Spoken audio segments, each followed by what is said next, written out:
Cordial saludo, mi nombre es Steven Rodríguez Torres.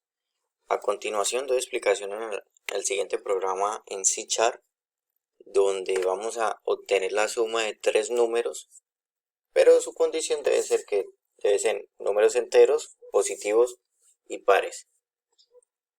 ¿Vale? Entonces creamos nuestra clase. En este caso nuestra clase va a contener cuatro variables, las cuales las llamé num1, num2, num3 y sum, que hace referencia a la suma, que van a ser de tipo privado y van a ser de tipo entero.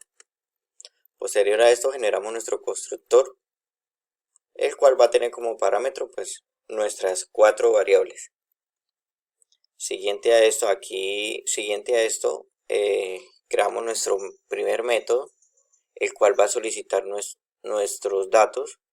Lo llamo de tipo, que va a ser de tipo público, void, y lo llame solicitar números, en el cual de primera forma le va a decir al usuario que para realizar la suma los números deben ser enteros, positivos y pares. Siguiente a esto, le solicito al usuario que ingrese el número 1 con un console.writeLine. De igual manera le informo que en mi variable num1 me almacene ese dato ingresado por el usuario. Y así sucede con el dato número 2 y el dato número 3. Y cada uno se va a almacenar en su variable correspondiente. Luego se crea el método calcular suma, que va a ser de tipo público, un void, y el cual lo llamo calcular suma. En este crea un ciclo if else, en donde la condición en el if va a ser que si num1 su resto entre 2 debe ser igual a 0 y num1 debe ser mayor o igual a 0, que significa que num1 su resto sea dividido entre 2 y esto me dé como resultado 0, significa que tiene que ser un número par, ¿vale? Con esto estoy diciendo que es un número par. Y en la siguiente condición le estoy diciendo que num debe ser mayor o igual a 0, que pues en este caso vamos a tomarlo en que sean positivos. Y ya esto nos hace referencia a que son números enteros. Y la misma condición para las siguientes dos variables.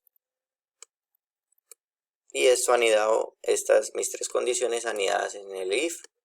Si esto se cumple, le voy a decir al usuario, o vamos a realizar la operación del usuario, que en la variable suma vamos a realizar la suma del num1 de nuestra variable num1, de nuestra variable num2 y nuestra variable num3.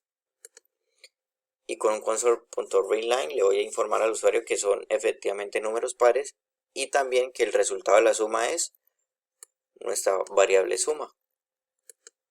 Si no se cumple nuestra condición en el if, automáticamente pasa al else, en donde le voy a decir al usuario mediante un console.readline que sus datos son inválidos y sus datos son inválidos y que el ingreso son números impares o números negativos.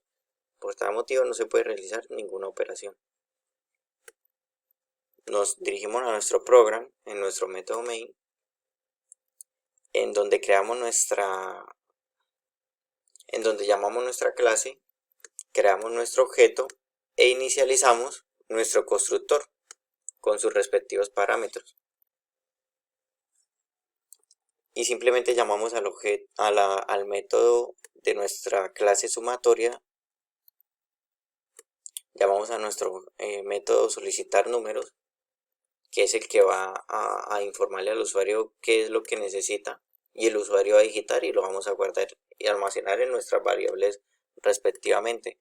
Y posteriormente le informo que también llamo al método calcular suma, el cual va a verificar que los números cumplan las siguientes condiciones y nos arroje los siguientes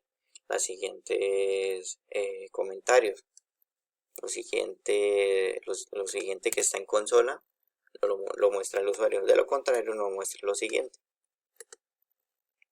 Y un console.readKey es para que no se me salga el programa una vez, sino simplemente el usuario de forma manual digite 2 veces la tecla, cualquier tecla del teclado, y se cierre nuestro programa. Vamos a correrlo. Control F5. Vamos a hacerlo sin depurar para hacerlo un poquito más rápido. Y aquí nos dice, para realizar la suma, los números deben ser enteros, positivos y pares. Ingresamos en nuestro número 1, que es el número 2, cumple con las condiciones, enteros, positivos y pares. Damos Enter, nos pide que ingresemos el número 2, ingresamos el número 16. Y nos pide que ingrese el número 3, ingresamos el número 12. Damos Enter y nos muestra el programa que son números pares y el resultado de la suma es 30. 2 veces Enter y salimos de nuestra consola. Otra vez iniciamos sin depurar, control F5, y vamos a probar si nuestras condiciones, en caso de que no se cumpla, pues nos arroje el error que está en el else. Entonces le vamos a ingresar un número que sea, por ejemplo, que sea negativo, ¿vale? Para de una vez vamos a ingresar primero un número negativo que sea menos 2. Ingresamos 2 positivos y que sean pares para ver si nos cumple o no con esta condición. Perfecto, aquí tenemos donde nos manifiesta la consola que es datos inválidos, ingrese números impares o números negativos. No se puede realizar ninguna operación. Enter, y lo último que falta por verificar de nuevo es que si ingresamos un número que sea impar, también nos muestre el mismo error. A continuación ingresamos el número 3, ingresamos 2 números pares y él nos tiene que decir que los datos son inválidos. Perfecto, nos dice que datos inválidos, ingresó números impares o números negativos. No se puede realizar ninguna operación. Y con esto tenemos nuestro pequeño programa realizado de la siguiente manera. Muchas gracias por su atención.